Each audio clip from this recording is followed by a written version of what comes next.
Welcome back to the Wolf of Queen Street podcast series. Welcome back to the audio podcast or the video series. But before we get started today, I just want to shout out to my sponsors, Job Search Queensland. Job Search Queensland help you get into your ideal job quicker, save you time, save you money, make you feel happier, and finding the best place for you to work. With the year that we've had, if you're looking for employment or you're looking for the next career opportunity, Job Search Queensland is the place to go. And you can find them on jobsearchqod.com. But I'm super pumped to have my guest on the show today, James Wilson. I met James, funny enough, through friends of ours about over a year ago. We spent a weekend together at the Melbourne Formula One. Let's just say good times, late nights, a lot of beers. And it's funny because I did not know much about James before the weekend. And it's something like in my circle, I see that. You meet someone, you go away the weekend, have a great time, and you come back the next week and you look and go, what does James actually do? And then I looked into him, holy shit, this man is killing it. This man is doing something massive and he's involved with something massive. So James is the Director of Insurance and Valuation Innovation at Valocity Global. Now, a lot of people might go, what is that? What's that about? Don't worry, we'll get into it. But what his company that he works with, what they do in the New Zealand property market as well as the world market is amazing. And we'll find out through the show. Welcome, James. Lawrence, look, great to be here, mate. And of course, I'll kick off with the what goes on tour stays on tour, mate. So let's keep that as the ground rules, huh?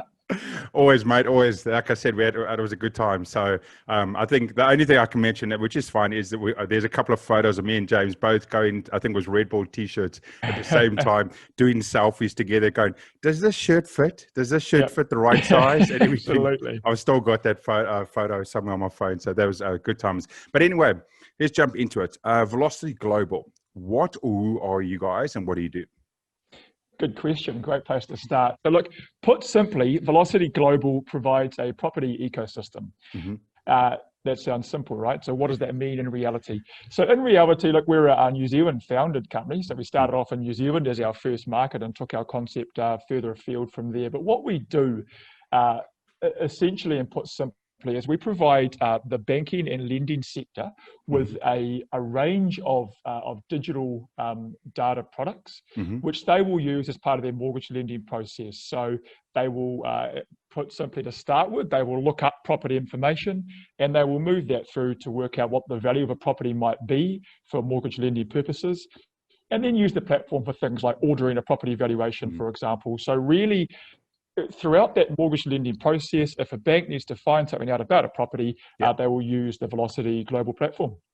That's amazing. So fundamentally, to a person out there that when it goes to the bank or looking at property or think about property and they call their mortgage broker or the bank and say, hey, it's this property or my property, what is the value on it, or what the possible value could be, or I want to get a valuation. Fundamentally, all of that information is driven from the platform you guys provide. Across New Zealand and quite a few countries overseas as well. Is that not true? Sorry to interrupt the current show, but just to let you know, if you're enjoying what you've seen, make sure you hit the subscribe and like button. So next time another episode comes out, you'll be able to see it first. Back to the show.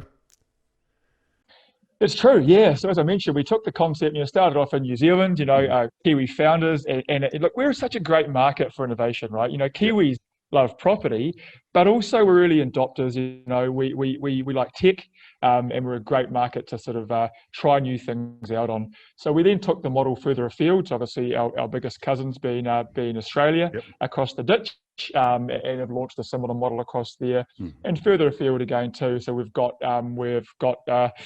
markets such as India, where we're actively involved in, and further afield too in the ASEAN region, working through how we can help the banks and lenders across there with their problem statements too. So look, as we've found out with the current climate, the globe's pretty small, and the friction points and problems that we can help banks and lenders solve are very similar across multiple markets. That's great. And as you said, the current market is a bit of an interesting one. The current time is a bit of an interesting situation that we find ourselves into. So as the world is getting through, COVID-19 or coming out or trying to stabilize, is how do you measure or how do you build your matrix coming out of COVID, which is totally different to any other matrix or model or numbers or systems you would have used for, in your database in the history of the company? Yeah, look, good question. And it was a really, the term that was used by everyone, every man and his dog, was unprecedented, right? When this thing hit, everyone went, what is this? And then straight away, what impact might that have on, for example, the housing market? So in New Zealand, we weren't immune to that. You had this foreign concept of a market entirely closing, right? So properties effectively couldn't transact. Everything to do with that property ecosystem, conveyancing, lawyers, banking, mortgages, all of that came to a grinding halt. So what we had to do first is we had to take a step back and work through what do we know and what don't we know, and how do our valuation models and banks value property, and how will that work, or how might that work in a world where the market had closed. So what we knew straight away is traditional measures such as looking, I mean, you would have seen this all the time. People quote stats like, what's the annual growth in a location, year on growth, what's the current median value or a median sale price for a location. And that's great. Those are good stats to know. They give a really great way to yardstick what an area or property could be worth. But of course, quoting and yardsticking a concept like year-on-year growth when you had an event like COVID-19, which closed the market, can very quickly lead to quite misleading output, right? So we had to go back to the drawing board and go, look, the market's closed. So now we've got a line in the sand, right? We've got pre-COVID and we've got post-nationwide lockdown. What do we do with that? So we had to firstly design and then develop and then enhance our existing models to really heavily focus on the world pre and the world post. In doing that, we had to take into account things like, initially sales volumes were really quite low. The market was really cautious. What's happening? What's just happened to my property value, to my location? Obviously, the banks were very, very interested. What's going on? What can we and what can't we see? So we had to tweak our models to account for a lower volume environment, a focus heavily on not just how much is selling, but what is selling. So looking into, if you're, for example, Remuera, so high value central Auckland location, but you've only got lower value stock transacting, so entry level or maybe units or townhouses, it might look like the entire area has come back in value. And to a homeowner or a bank, that's a really scary concept. But in reality, when you broke that down, look under the hood a wee bit, you actually saw that, it wasn't necessarily the case. It was just that what is selling is the lower value bracket. So we had to build out models that could take that into account to quickly work for the banks to make sure that they were able to carry on lending as quickly as possible and, of course, keep that property economy turning over. No, it's a great way, the way you explain it and people look into it. People don't realize the effect, just a moment effect in a country of something happens over a weekend and what that can affect the market overall, or COVID, it's 6 months, 9 months, depending where you are in the world, and the effect it can have and underlying in property. We have very big, as you said, Kiwis love property, Australians love property as well. Sort of one of the virtues that we have in this side of the world, and the lux and the luxuries we have, the possibility to have more than one property. And we don't realize that sort of the snowball effect that COVID would have into the market, and therefore the banks getting really worried, because we've seen generationally, we had 2008, we had in the late, just before 2000s and in the 90s, and with all of that, there's been bubbles, property bubbles, fundamentally, that crippled the economy. So banks, as soon as things happen like this, they're all gone, oh shit, what now? How do we manipulate it? And then obviously you guys having, like you said, a system that worked normally for the last 10 years there's no future way of looking at that model in the way we do. A question I wanted to ask you, James, is, so you're talking about you've got this sort of new model at the moment, sort of you could almost call it like a COVID, is it a COVID velocity model? Is that what you guys calling it, that the banks are using for now forward? That's right. Yeah. So we call it the Velocity COVID-19 Index, actually, as its technical term. And so that was, that's what we created when the market closed down. And it's just a way to take all of it into account. So what is selling, what's not selling, what other data, is actually available. So the most important thing for any user, be that a person buying or selling a property, be that a bank who's looking at whether they can extend mortgage finance against that property, the most important thing at the moment, or any time, but particularly important at the moment, is understanding and relying upon, the right data and Yep. what's actually out there, and the converse of that, not knee-jerking or relying upon or changing behavior based on the wrong data. So we had to quickly look at sort of what is available in a world where there wasn't many properties transacting immediately post-lockdown. What was available. So obviously we mentioned before, sales composition. So what actually is selling, looking at that.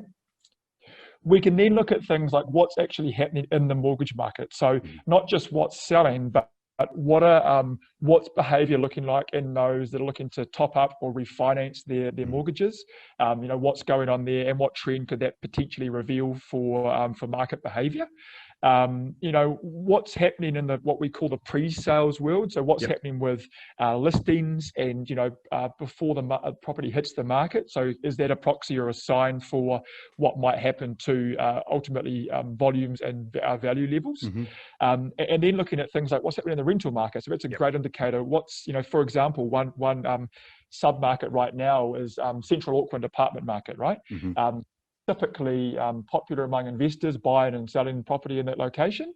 But of course, that market is a renter's market, and who rents them predominantly? Students, and in particular, students coming in to study for a semester from abroad.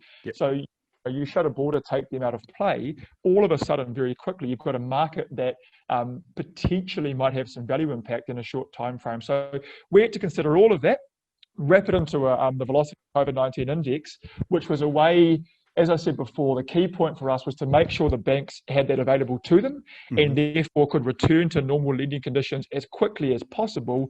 Because the one thing that we have learned from past events, you referenced before the GFC, before that we had the 87 sort of stock market triggered event.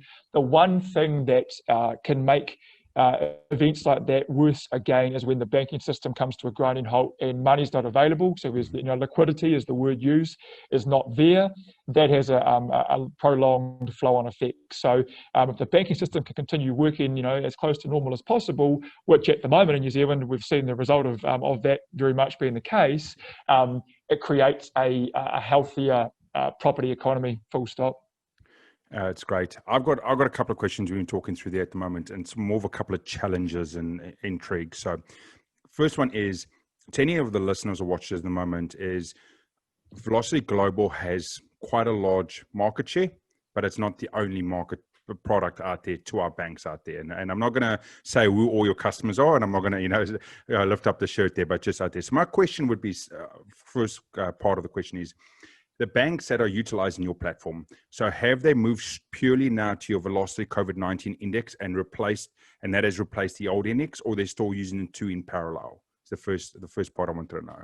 Yeah, good question. So look, short answer is that a bank will take on board a lot of data series which are available, right? So you'd be naive to just simply only use, the new index and ignore the old. So we always encourage using all of our models, together. And importantly too, why are you using the models? So a certain valuation model or valuation product, for example, might be the perfect outcome for, say, a new purchase, so to work out the market value of the property. But for a different use case, like a refinance or a top-up, so existing customer coming back to that bank, you may wish to use a different model type. So it comes down to what's the use case. So we actively encourage all of our banks and lenders to work with them as to what is your intended use case, and therefore what's the best model. So we talk about it as providing them a tool in their toolbox to facilitate them to return back to normal conditions as quickly as possible. And I think you can safely say that at the moment, given how damn hot the property market is, the banks are absolutely sort of back into BAU lending patterns pretty quickly, which is albeit with taking a very sort of prudent approach to how they do that. Great. Final point on that before I move into our next piece I wanted to check on was that, so as you explained it, there's the old index, there's the new index, there's, other data sets that banks could be using. And the reason why I'm asking is because being in the property game myself and a lot of my friends and mentors, the same sort of stuff, this also will make sense to people now in the sense of why certain banks or certain people get different answers to ourselves.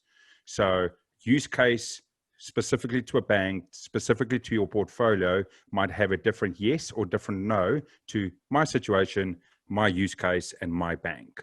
because like you said, is depending on what I'm asking for, apartment, townhouse, unit, or just a block of land, and depending which bank I'm going to and the data sets and how they're looking at it could drive the answer of a yes for the mortgage or the no for the mortgage. Yep, absolutely. And I think the key, the first thing there is, a bank will typically try and avoid a blanket no.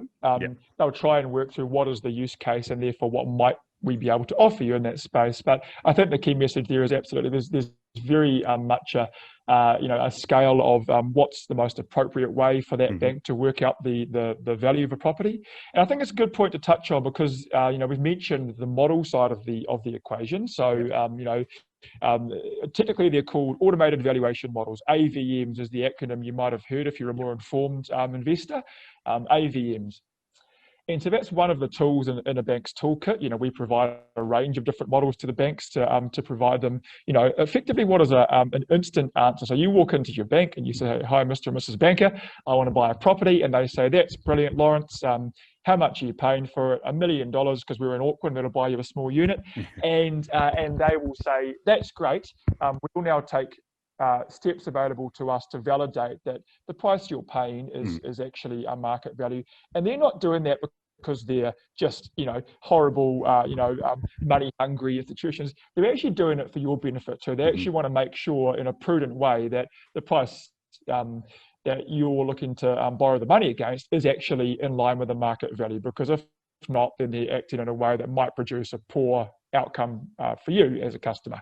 So AVMs are one of the tools that they will use, and they'll typically in New Zealand start with that because it's obviously the fastest and the cheapest time to give you a yes answer.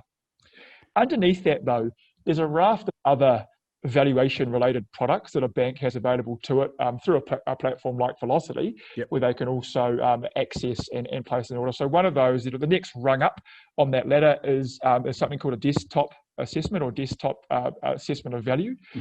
What that involves is the bank placing an order on our platform, on the Valocity platform, and that'll be independently assigned to a valuer. So New Zealand has obviously property valuers that work the length and breadth of the country. It'll be assigned independently to them, and that's a digital first product where they'll log into the valuer in turn will use the platform, our platform. They will log in and they will have a look at a raft of property information from sales evidence through to the property information on the actual subject property, and they will combine the data available, the technology and their expert opinion as to value, and they'll provide that back to the bank. That's obviously, relatively quick product. So it's that time to yes is so important for a bank or for a mortgage broker. It's how quickly can you get my customer the money in their bank to borrow the property. Now, the other end of that scale is a full market valuation. So that's when the bank would like to order a full valuation on behalf of the customer. They'll order that through the platform. It's assigned, independently and randomly out to a suitably qualified valuer for that location.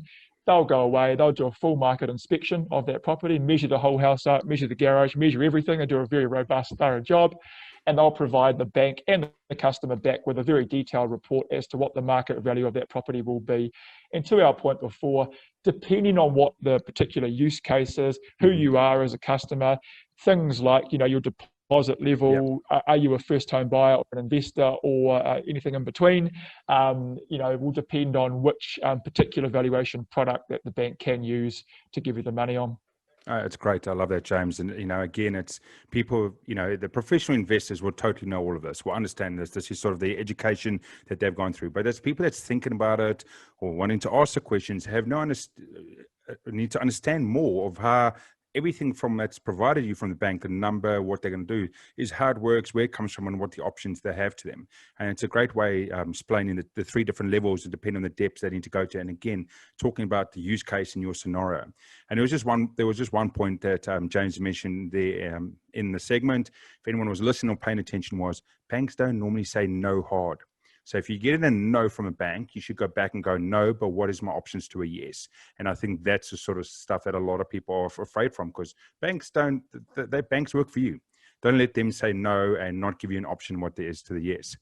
But moving into the next part of what I want to check on, James, we talk about the platform, we're talking about how it works, what it integrates into the bank, but fundamentally, people want to know out there is, what is happening in the market? What is the numbers shown at the moment? We've seen sort of the last couple of months, and currently as it stands today, post elections, and I can tell you, it feels like the country's on fire from a property boom point of view, that it's just ridiculous. What is the numbers shown from your guys' side?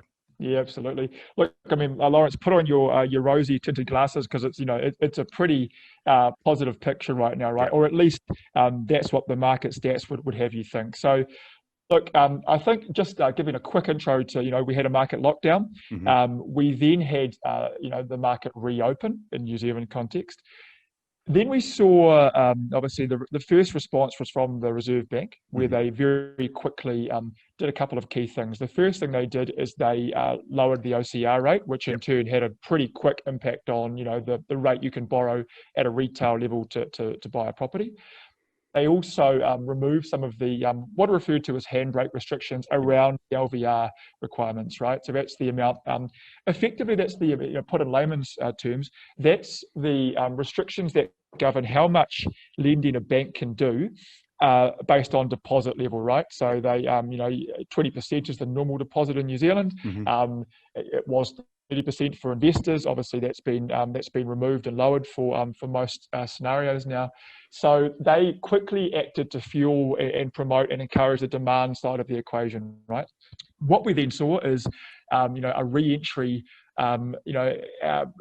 very quickly from market buyers like first-home buyers who came back to the market really quickly. These are groups of people that already had to buy or were looking before COVID hit and COVID happened. So very quickly, they found themselves in a position where actually the borrowing terms are more favourable now. The banks are able to look at them at a lower deposit level than they probably would have done before COVID, because the LVRs are off.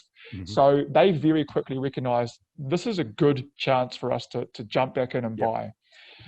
They did that very quickly, and we got this FOMO effect begin to creep into market, right? You combine that with the net migration. So we had this massive influx of what effectively are Kiwis returning home, right? So this thing called COVID is impacting the world.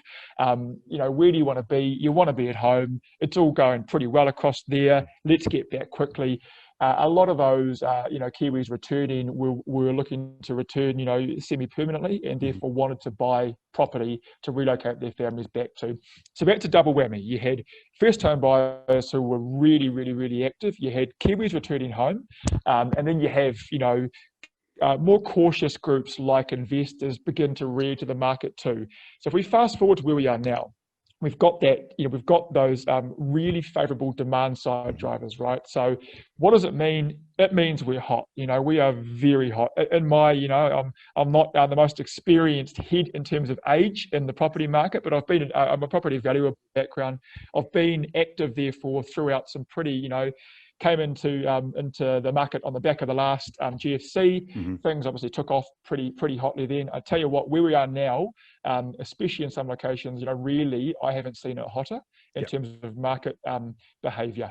So what does that mean for values? It means value levels are obviously growing. So nationwide, across the entire country, we're up 5% since the market lockdown. That's not year on year, that's since the lockdown. So that's only been just over 6 months. That's pretty hot. That story and that narrative is repeated across the country, right? So look at if you look at our New Zealand's regions, there are only 3 regions that are still showing, soft value conditions since lockdown. So that is Otago, and I'll talk to that more shortly because, of course, that's the Queenstown effect. We've got Northland, which is still just down. So it's 1%, for example, down over the last 6.5 months. So you're not talking, down, you're talking just shy of being level. And then you've got the West Coast, which is still a wee bit flat at 1.5% down. But overall, the rest of the regions are hot, are really hot. So, my intro point before being rosy tinted, there's just no short-term impact that anybody can forecast that would have an impact on that demand side of the equation, right? So interest rates cheap, hype demand. So a lot of people looking for property, tick. You've got FOMO in the market, double tick. Things are selling hot, they're selling quickly, they're selling well.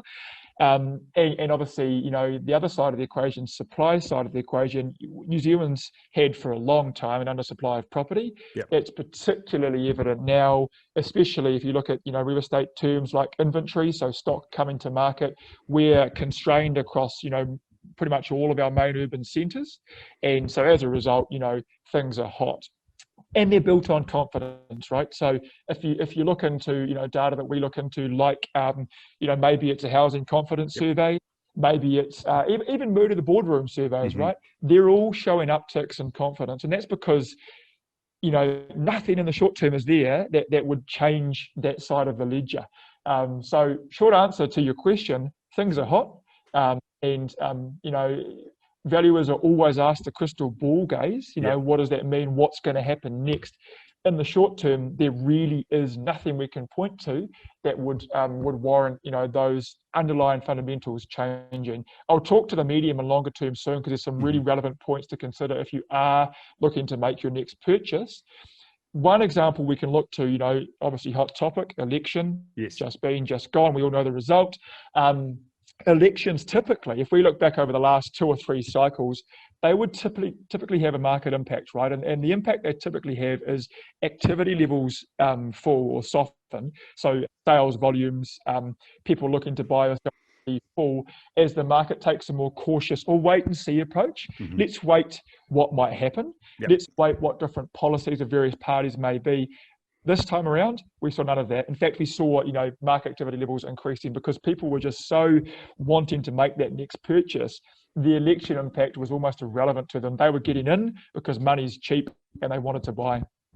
Yeah, you know, it is crazy time. You know, from my personal example is I bought an investment property less than 12 months ago, just before COVID hit, and the interest rate difference between less than 12 months ago to now, I'm over 1% difference in something I locked in this year. And I'm coming up to it in about 3 or 4, you know, in about 4 months time or something like that. I'm coming up to it. So it's great. I'm not stressed too much, but just in a 1 year period, you know, the rates have dropped sort of almost 1.5, depends which area and spaces you're moving into, you know, so the money's cheap. It's ridiculously cheap if anyone knows it. And the other thing is, like you said, is everyone's coming back into the market, or everyone's coming back over from overseas. You've got this flux of people coming in, and then also no one can spend the money to travel. Kiwis love their property, but they also love their holidays.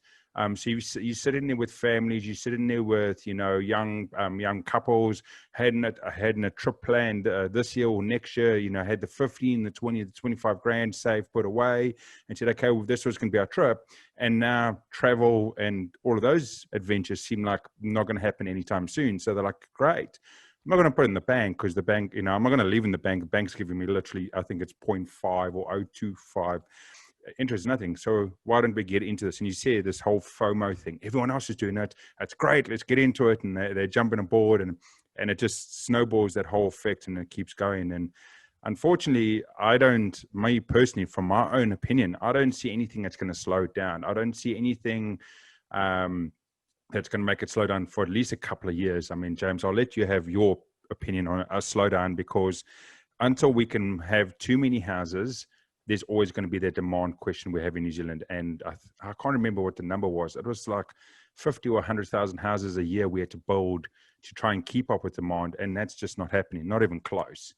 So we're always running out of demand. Yeah, look, some very relevant points. And I agree with a lot of what you said there, Lawrence. And look, it comes down to then, you know, the whole crystal ball game, as in, right? And valuers will typically hate this. Actually, anyone does, but, you know, what you can look back to is known facts, right? So the first one at a really high level is that New Zealand has had for some time a demand-supply imbalance, right? So that's carried us through previous market events relatively well. We look at the last, you know, and it's not directly comparable, but it's the last big event, the GFC. The New Zealand property market, yes, it slowed, and yes, we took a step backwards, but we didn't go off a cliff, as the term used, right? So other markets around the world, look at big parts of the States, Ireland, they got very caught out. And why was that? They had an oversupply of housing stock in key markets, right? So we don't have that. what that means, the technical term here, technical term alert, is that we didn't have an oversupply of property stock. Therefore, the fundamentals supporting the housing market remain in place, right? So we've got an equilibrium there, which is not balanced. We've still got more demand than supply.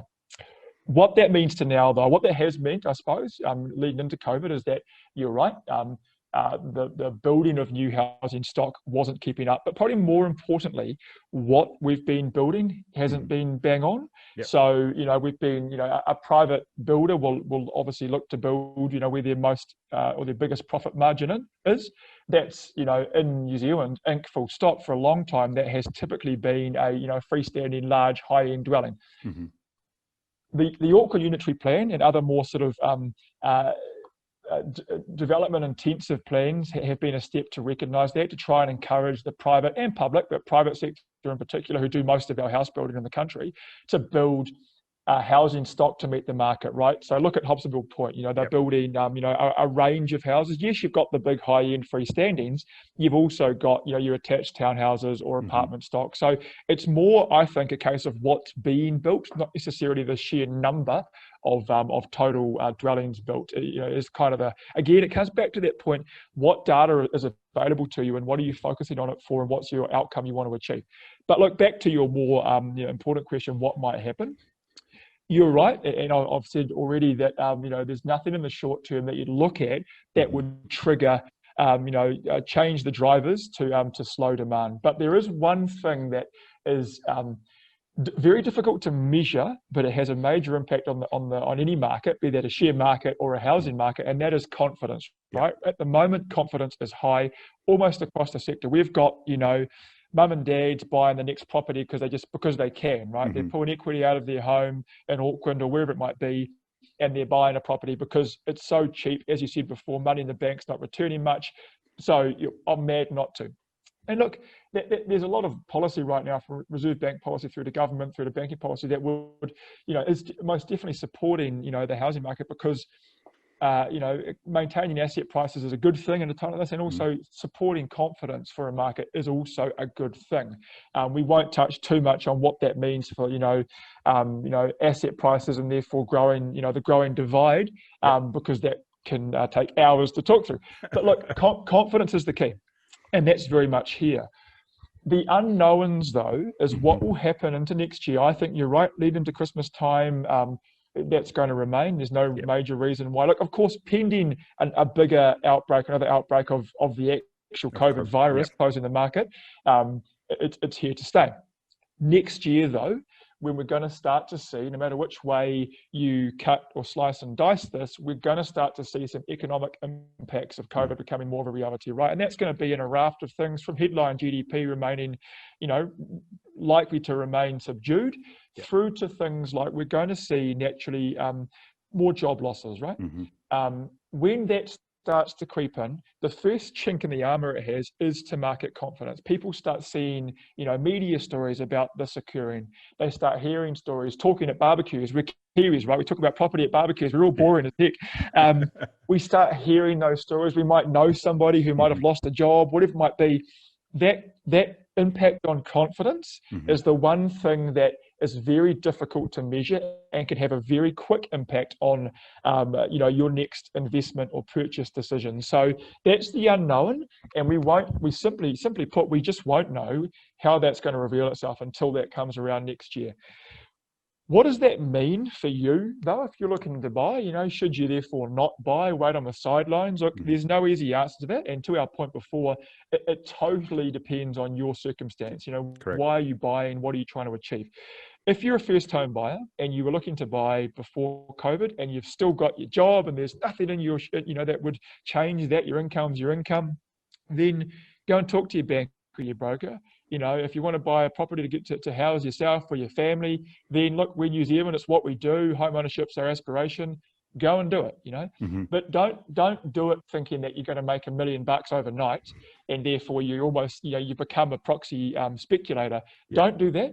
Make sure you're considering your longer term. Look, I'm going to buy this house, I'm going to live here, me and myself, or me and my partner or my wife or whatever, for, for the next, can I live for the next year, 2 years, 5 years? Because if you're not thinking longer term, you might find yourself caught out, if the market does soften a wee bit. Same thing for an investor. Look, the money's cheap. Yes, absolutely it is. But and in a lot of parts of the country now, the yield's pretty good in terms of the fact that it's in a lot of places covering some of those direct ownership costs, right, including a mortgage. Now that all stacks up. That's really great. But let's step back further. Because it's covering your costs, because the money's so cheap, does that make a 3% yield good? Probably not, because there's still risk you're taking on board, right? So yes, you're cash flow positive, but at 3% for the risk of owning a home, you've got to be careful that you're thinking longer term, because it's not an overall good return for the risk you're taking on board for a property. So the point I'm making there is, don't get too caught up in the cheap money equation. Keep thinking longer term. I'm an investor. I'm buying here. I'm happy to hold that for a 10-year holding period, because that's my investment period. Yep. Within that, I might have some likely costs. I might get some capital growth because something changes in a location. I get some upgrading, some infrastructure build. Happy days. That's your benefit. But make sure you're thinking longer term. Don't become a speculator, because if you're a speculator and something changes and you weren't willing to take that level of risk on board, you might find yourself caught short. Yep. And I think one of the big things, James, that's amazing, put out there in the thoughts and the future planning is, to anyone that's listening and watching at the moment, is, James is providing the platform, the data, the numbers that sit underneath the market. I'm talking about my own personal experience. To anyone that's thinking about it or wanting to get into it, please go and look for a consultant, go and look for a mortgage broker, look for a property accountant, go look for the specialist, as I call a power team in this space, to actually talk you through a lot of the stuff we're talking about at the moment if you don't have the right educational understanding. Because one of the things that James just mentioned was becoming a speculator. You do not want to be known as a speculator, because the IRD will jump on your ass and you'll get taxed like you won't believe, depending on what you're doing. And you might step into that space by mistake. I'm not going to go down that path of what it is. Your accountant can cover that all for you. If you are listening or watching and you need those power team members and anything like that, please feel free to reach out to me. I've got contacts, can send you the direction. It doesn't cost you money. They're there to help you. They're there to guide you. Is just get people to tell you the right thing in the right set. So when you make the decision, you have all your answers and your numbers and stuff. So like James says, buying at the moment and thinking the yield is great, what happens if things turn? What happens if you're buying a 3% gross yield and your interest rate is 2.5%? That means it only gives you 0.5% of potential cash flow. What happens if the next year it goes up to 2.5 or 3%? Goes to 3% or 3.5%. That investment you just bought is losing you money month on month and so forth. So it's just knowing that sort of understandings and so from the education. But before we end it off, James, I just wanted to see if there's anything else you wanted to leave our listeners or watchers with before we end off the show. Yeah, look, thanks, Lawrence. I mean, I think the one point that I often make here is that, especially when it comes to the housing market, is just don't get too caught up in any kind of headlines, doom and gloom. If you need to buy a house in New Zealand for the right reason, to have a roof over your head, then to your point, go and talk to someone and make it happen, right? Don't get caught up in doom and gloom. Don't rush into anything. Take your time, understand it, talk to experts. Yes, Kiwis are a property, and there's so many experts out there. Have the conversation and look, just don't rush into it. Understand the data and make it work for you. Thanks so much, James. And it's a great episode today, guys, to everyone and that's listening and watching. There's so much information underpinning on what our valuations is, how the banks use it, what the platform is, what they see, what they listen to. So it's something to think about when you look into that whole process. It's not just as simple as they go in and said that house sold for $1 million last week, so therefore it's it's 2% up, so therefore it's $1,020,000, stuff like that. There's all that stuff that's underpinning, but also, as an investor, this is sort of stuff you want to be paying attention to, because this can also show you the potential to buy or where to buy or not to buy, looking into that nitty-gritty. James nodded his head because he knows that's what the professionals are doing. They know exactly how those numbers are working, and they utilize it to their best benefits. But that's on the left side and the right side of the spectrum of the property game. And as I said earlier, and as just James said as well, if you're thinking about it and you want to get into it, speak to a consultant, speak to a mentor, speak to someone that can help you and give you those answers before you make the decision. Because as much as getting the house and going, hey, I've bought a house, The worst of all is $1 million asset becomes $1 million liability, and that thing will chase you for life. So yeah, just make sure you're doing the decision the right way and going forward. But as always, at the end of the show, I say, if there's anything you saw, heard, you took from today's episode, all I ask is, and someone else that could learn from it as well, is send them over to the show, send them the episode and say, have a listen, have a watch, because maybe to them it can help out in their journey in the property game or educating themselves and so forth. But at the end of the day,